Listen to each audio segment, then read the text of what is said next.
할렐루야. 큐머닝 56회차. 월요일 새벽을 깨우시는 우리 사랑하는 청년 사람 모든 지체들 한 명 한 명 사랑하고 축복합니다. 오늘 말씀은 사도행전 16장 27절에서 40절 말씀입니다. 사도행전 16장 27절에서 40절 말씀입니다. 우리 같이 한 목소리로 읽겠습니다. 시작. 간수가 자다가 깨어 옥문들이 열린 것을 보고 죄수들이 도망한 줄 생각하고 칼을 빼어 자결하려 하거늘 바울이 크게 소리질러 이르되 내 몸을 상하게 하지 말라. 우리가 다 여기 있노라 하니 간수가 등불을 달라고 하며 뛰어들어가 무서워 떨며 바울과 실라 앞에 엎드리고 그들을 데리고 나가 이르되 선생들이여 내가 어떻게 하여야 구원을 받으리까 하거늘 이르되 주 예수를 믿으라 그리하면 너와 내 집이 구원을 받으리라 하고 주의 말씀을 그 사람과 그 집에 있는 모든 사람에게 전하더라. 그 밤 그 시각에 간수가 그들을 데려다가 그 맞은 자리를 씻어주고 자기와 그 온 가족이 다 세례를 받은 후 그들을 데리고 자기 집에 올라가서 음식을 차려주고 그와 온 집안이 하나님을 믿음으로 크게 기뻐하니라. 날이 새매 상관들이 부하를 보내어 이 사람들을 놓으라 하니 간수가 그 말대로 바울에게 말하되 상관들이 사람을 보내어 너희를 놓으라 하였으니 이제는 평안히 가라 하거늘 바울이 이르되 로마 사람인 우리를 죄도 정하지 아니하고 공중 앞에서 때리고 옥에 가두었다가 이제는 가만히 내보내고자 하느냐. 아니라 그들이 친히 와서 우리를 데리고 나가야 하리라 한데 부하들이 이 말을 상관들에게 보고하니 그들이 로마 사람이라 하는 말을 듣고 두려워하여 와서 권하여 데리고 나가 그 성에서 떠나기를 청하니 두 사람이 옥에서 나와 루디아의 집에 들어가서 형제들을 만나 보고하고 위로하고 가니라. 아멘. 사랑하는 여러분 모두 잘 지내고 계시죠? 우리 지난주 수요일을 마지막으로 가정성전 세교를 마치고 이제 다시 큐머닝이 시작되었습니다. 큰 은혜가 있었습니다. 여러분의 가정 가운데 그리고 우리 교회 가운데 주님의 가정, 하나님의 가정, 하나님 나라를 확장하는 가정이 세워질 것을 믿음으로 선포합니다. 코로나 바이러스가 계속해서 지속되고 있지만 여러분 우리의 말씀을 향한 열정과 주님을 향한 깊은 사랑은 더욱더 뜨거워져야 할 때라고 저는 믿습니다. 오늘 큐티 본문을 들어가기 전에 큐티에 관하여 몇 가지 나누고 시작하려고 합니다. 사랑하는 여러분, 큐티의 본질은 이해가 아니라 체화에 있음을 좀 나누고 싶습니다. 오늘 우리가 묵상하고 나눈 하나님의 말씀으로 하루를 살아가고 말씀이 내 삶 속에 적용되고 그렇게 예수님을 닮아가서 하나님의 복음을 이웃에게 전하는데 의의가 있음을 말씀드립니다. 여러분 이 히브리어로 묵상이라고 하는 것은 하가라고 말합니다. 하가, 하다라고도 말할 수 있을 것 같습니다. 여러분 이 하가는 말씀을 계속해서 그리고 반복적으로 읊조리는 것을 말합니다. 이것이 이해 차원하고 조금 다른 것이죠. 우리는 대부분 큐티를 이해하고 깨닫기 위해서 하는 경우가 많지만 여러분 성경에서 말하는 큐티는 계속해서 주어진 본문을 우리의 믿음으로 반복해서 읊조리며 읽는 것을 말합니다. 여러분 그러므로 우리의 생각과 마음 그리고 영이 주님의 말씀에 걸려야 합니다. 이것이 반대되면 안 됩니다. 이것이 반대되면 자꾸만 말씀을 내 생각, 내 마음으로 가지고 들어오면 이것이 건강하지 못한 신앙생활로 발전할 수 있습니다. 아는 것은 많고 깨달은 것은 많지만 정작 내 삶 속에서 적용되지 않고 예수님을 닮아가는 것이 아니게 되는 것이죠. 그러므로 우리의 생각과 마음을 계속해서 주님의 말씀에 거시길 축복합니다. 오늘 본문 사도행전 16장 27절에 40절을 제가 말씀을 전하기 전에 혹은 지금 잠깐 멈추시고 혹은 다 듣고 나신 후에 여러 차례 읊조리고 읽으셔서 여러분의 생각과 마음을 주님의 말씀에 걸 수 있는 저 여러분 되기를 간절히 축복합니다. 오늘 본문의 제목은 교회를 배려하는 마음입니다. 저는 이 한 가지 제목을 조금 더 붙여봤어요. 교회를 배려하는 마음 그리고 하나님으로부터 오는 지혜입니다. 여러분 제가 요즘 이 연휴 기간이 굉장히 길었잖아요. 그래서 슬기로운 깜빵생활이라는 드라마 2017년도가 맞을 것 같아요. 2017년도에 나온 드라마인데 이제서 보고 있었습니다. 이제서 좀 보면서 여러 가지 재미도 있었고 또 이렇게 갸우뚱하는 부분도 있었지만 굉장히 재밌게 봤어요. 근데 오늘 이 말씀을 또 묵상하면서 바울이 옥에 갇힌 부분이잖아요. 그래서 이 오버랩 되면서 조금 더 저도 몰입하면서 볼 수 있었고 여러 가지 상상하고 또 묵상이 됐습니다. 거기서 주인공도 마찬가지로 억울하게 들어왔어요.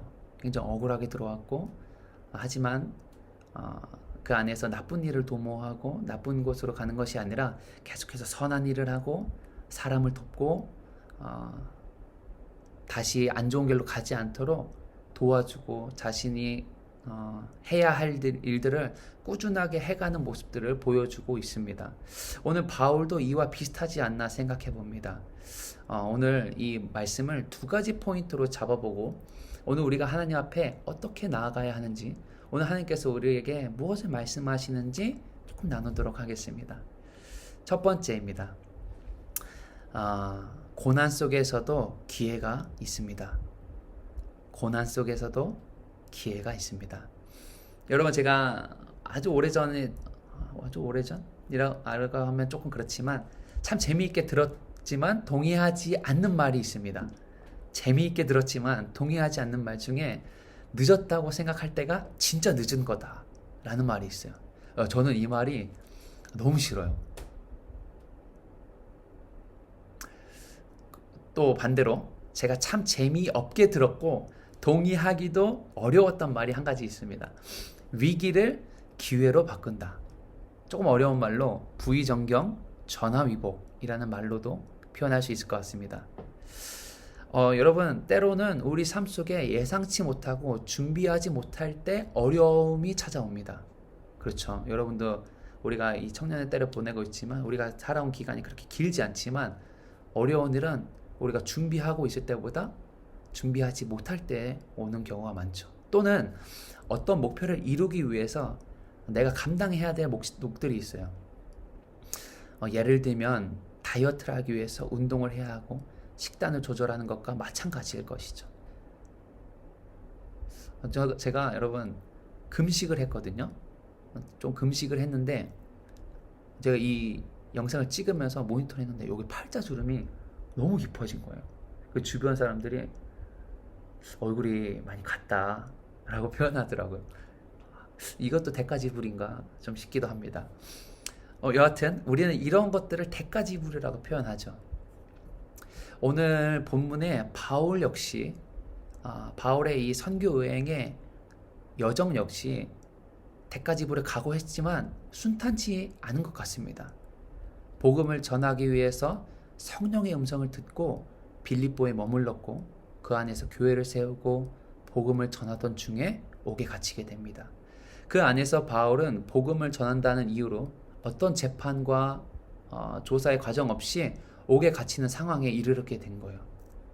그러던 밤에 자고 있었던 시간 모든 감옥의 문이 열리는 거예요. 이를 확인한 간수는 제대로 관리하지 못하면 사형에 처한다는 것을 당시 법에서 그걸 자신이 너무 잘 알았기 때문에 스스로의 목숨을 끊으려고 했습니다.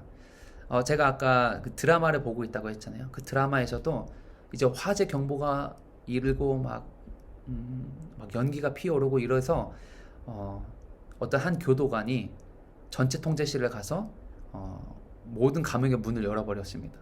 근데 그 더 위에 있던 고위직에 있던 교도관이 와서 그 교도관에게 이 버튼을 누른 교도관에게 굉장히 크게 꾸지람을 주고 큰 징계까지 주는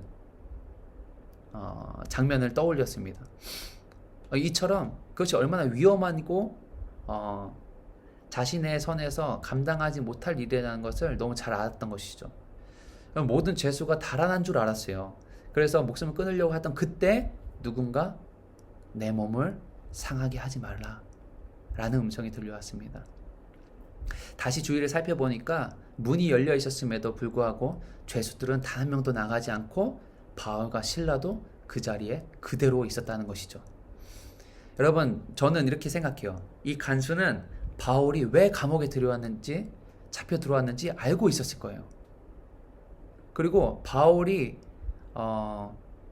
믿고 있는 신이 막 궁금해지기 시작했을 거예요. 절대 일어날 수 없던 굳게 잠긴 문들이 한 번에 열리게 되었고, 그 어떤 초월적인 일들을 보게 된 간수가 느끼는 감정은 이루 말할 수 없었을 것입니다. 그렇게 간수는 바울과 실라 앞에 엎드리고 절대 구원자를 만나게 되고 예수님의 복음을 받아들이게 되는 아주 중요한 계기가 되었다는 것이죠. 여러분, 한번 생각해 볼까요? 바울은 도망칠 수 없었을까요? 바울은 도망쳐도 충분히 이유가 있었어요. 정당성이 있었습니다. 그렇지만 바울은 도망가지 않고 그 자리에서 자신의 고난, 이 고난을 당할 때, 즉 어려움을 기회로 만들 줄 아는 성숙하고 지혜로운 사람이었다는 것입니다. 여러분, 그때 비로소 온전하게 되고 그때 비로소 복음을 전하는 기회를 얻게 된다는 것을 바울은 알고 있었어요. 여러분, 갈라디아서 6장 9절에 선을 행하되 낙심하지 말지니 포기하지 않으면 때가 이름에 거두리라는 말씀이 있습니다. 여러분, 크리스찬이라는 이유로 복음을 전하다가 주변으로부터 질타를 받고 혹은 감당하지 못할 어려움에 직면하셨습니까? 코로나 바이러스 때문에 교회 가는 게 눈치 보이고 주변으로부터 또 여러 가지 안 좋은 말들을 듣는 상황, 그래서 마음이 어려워지는 상황을 맞닥뜨리셨습니까? 여러분, 그때가 기회라는 거예요. 여러분, 그때가 복음 전하는 기회라는 겁니다. 모두에게 전할 수 있는 복음이 아닐 수 있습니다. 사랑하는 여러분, 살아계신 하나님을 필요로 하는 이웃이 존재한다는 것입니다. 그 사람에게 복음을 전하십시오. 코로나 바이러스로 인해서 마음이 굳어지고 마스크로 가려진 입술이 복음을 전하지 못하게 하나요? 바울이 옥에 갇혔다고 여러분 복음을 전하지 못했습니까? 아닙니다. 여러분, 이때 복음을 전해야 하는 겁니다. 듣는 이가 있을 것이고 또 들을 이가 있을 것이라는 겁니다. 우리의 아주 작은 대가집을 바울이 작은 고난이라고 여겼던 어려움이 복음을 전하는 기회가 되었다는 것입니다. 할렐루야. 여러분, 이것이 하나님이 일하실 수 있는 큰 기회가 되었다는 것입니다. 오늘 모든 것을 실족하고 죽으려고 결심했던 이 간수와 같은 자들, 교도관과 같은 자들이 반드시 존재할 것입니다. 여러분 주변에 그러한 자들이 있을 것입니다. 오늘 그 한 사람이 여러분이 전하는 복음을 기다리고 있을 수 있습니다. 두 번째입니다. 진정한 지혜는 주님께 있습니다. 두 번째, 진정한 지혜는 주님께 있습니다. 여러분, 두 검투사가 싸우고 있다고 가정해 봅시다. 둘 다 칼이 있고 창이 있죠. 둘 다 칼이 있고 방패가 있다고 가정해 봅시다. 여러분, 한 명은 공격할 때 한 명은 방어해야 살 수 있죠. 둘 다 같이 칼을 꺼내어 공격하게 된다면 둘 다 죽거나 둘 다 치명상을 입을 가능성이 매우 높을 것입니다. 오늘 본문 후반부를 보면 바울의 지혜에 감탄을 할 수밖에 없었습니다. 여러분, 바울은 적재적소에 방패를 꺼냈고 바울은 적재적소에 칼을 꺼내는 모습을 볼 수 있습니다. 여러분, 재미있는 사실이 한 가지 있는데요.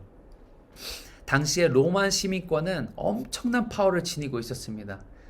예를 들면 지금의 미국의 시민권과 같이 여러분 모두의 선망의 대상이었고, 지금은 아메리칸 드림이라는 어떤 말이 잘 안 어울리지만 가장 권위 있고 막강한 권력을 가진 시민권이 바로 로마 시민권이었다는 것입니다. 여러분, 이 로마의 시민권이 갖는 권리들이 굉장히 많은데요.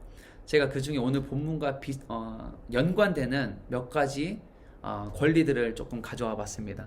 첫 번째는 로마 시민권을 가진 자들은 로마에서 재판받을 권리가 있었던 거예요. 그러니까 빌립보에서 잡혔던 바울은 로마로 자기를 보내달라고 할 수 있었던 겁니다. 두 번째, 고문을 당하지 않을 권리가 있었던 거예요. 세 번째, 제국 내에 다른 지역으로 이주하더라도 동일한 법률상의 이점을 유지할 수 있는 권리가 있었다는 것입니다. 여러분, 막강한 권력 아닙니까? 모든 권력의 중심이 로마에 있었던 시기에 바울은 로마 시민권을 가진 자였습니다. 이 막강한 힘과 권력이 있었다는 것이죠. 여러분, 이 로마 시민권을 가진 그를 핍박하고 상처 줬던 빌립보 사람들에게 바울은 처음 잡혀갈 때 자신의 신분을 밝히지 않았습니다. 여러분, 그렇게 매맞고 고문당하고 무시당하면서도 바울은 로마 시민권을 오픈하지 않고 여러분 지켜보고 있었던 거예요.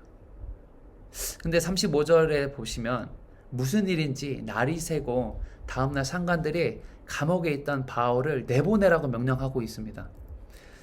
그때 여러분, 여기서 바울은 숨겨왔던 자신의 검을 꺼내는 지혜를 발휘합니다. 이렇게 얘기하죠. 나는 로마 시민권자인데 너희는 나를 고문하였고 옥에 가두었다가 아무 설명도 없이 보내는 것이 합당하냐? 여러분, 이 말을 들었던 이 높은 지휘관들, 상관들은 모두 두려움에 떨게 됩니다. 여기서 한 가지 짚고 넘어졌다 할 점은 무엇이냐면, 여러분, 바울은 단 한 번도 자신의 안위와 유익을 위하여 로마 시민권자임을 밝히지 않았습니다. 여러분, 그렇다면 왜 그랬을까요? 바울이 당한 고문과 구타를 로마에 신고하게 된다면 이 상관들, 지휘관들은 큰 위험에 빠질 수 있었던 것이죠. 여러분, 바울과 그리고 그와 관련된 모든 곳에 함부로 할 수 없는 상황을 만들게 된 것입니다. 아멘? 할렐루야. 여러분, 저는 이것을 보면서 너무 감탄했어요. 바울이 잡혀가기도 전에 로마 시민권자였다는 것을 말했더라면 그는 복음을 전할 기회도 없었을 것이며 사랑하는 교회와 교인들을 지킬 수도 없었을 것입니다. 시편 111편 10절입니다. 여호와를 경외함이 지혜의 근본이라. 그의 계명을 지키는 자는 다 훌륭한 지각을 가진 자이니. 시편 34절 9절입니다. 너희 성도들아 여호와를 경외하라. 그를 경외하는 자에게는 부족함이 없도다. 여러분, 바울의 지혜는 어디서 나오는 것입니까? 위기를 기회로 바꾸는 진정한 지혜는 여러분, 주님을 경외함에 있음을 고백합니다. 여러분에게 선포합니다. 사랑하는 여러분, 오늘 우리가 본문을 통해서 배울 수 있는 것이 무엇입니까? 먼저 그의 나라와 의를 구하라. 그리하면 이 모든 것을 너희에게 더하시겠다라고 말씀하셨습니다. 또한 복음 전하는 자가 복음으로 말미암아 산다고 하셨는데, 사랑하는 여러분, 오늘 사도행전의 말씀으로 인해 주님의 충만하심과 주님의 위대한 지혜를 경험할 수 있는 우리 청년 사람 되길 축복합니다. 바울과 같이 고통과 고난 가운데 있더라도 복음을 전하고 우리 하나님을 경외하고 그로 말미암아 시와 때를 분별하는 지혜를 가져서 위기를 기회로 바꿀 수 있는, 어느 상황에서도 복음을 전할 수 있는 저와 여러분, 우리 청년 사람 될 수 있기를 예수님의 이름으로 축복합니다. 부의정경, 전화위복을 실현할 수 있기를 바랍니다. 여러분, 한 가지 반드시 기억해야 할 것이 있습니다. 이 모든 일을 행했던 바울의 중심입니다. 저는 이 말씀을 준비하면서 이 세 가지를 여러분과 꼭 나누고 싶습니다. 첫 번째, 바울은 목숨을 다하여 여호와 하나님을 사랑했습니다. 두 번째, 바울은 주님이 주신 사명을 열심으로 감당했습니다. 세 번째, 바울은 주님의 몸된 교회를 진심으로 사랑했습니다. 오늘 이 바울의 중심과 바울의 지혜와 복음의 열정이 우리 청년람 가운데 충만하게 넘쳐나기를 예수님의 이름으로 축복합니다. 기도하시겠습니다. 하나님 아버지, 감사합니다. 오늘 우리에게 예수 그리스도의 십자가의 능력과 보혈로 덧입혀 주심에 감사드립니다. 하나님, 이 아침 사도 바울 옥에 갇혔을 때, 그리고 사도 바울의 지혜에 관하여 묵상하였습니다. 하나님, 이 말씀이 오늘 우리 삶 가운데 적용될 수 있게 도와주십시오. 오늘 이 복음을 필요로 하는 간수들에게 복음을 전할 수 있는 청년 사람 되게 하시며, 또한 주님을 사랑하고 교회를 사랑함으로 인해서 주님을 경외할 때 주시는 그 지혜를 가질 수 있는 우리 청년 사람 되어서 우리의 기쁨 되시며 영원한 상급 되시는 우리 하나님께 영광 올려드릴 수 있는 우리 한 사람 한 사람 될 수 있도록 축복하여 주시고, 주님 그렇게 날마다 인도하여 주십시오. 살아계신 우리 하나님 찬양하고 감사드립니다. 예수님의 이름으로 기도드렸습니다. 아멘.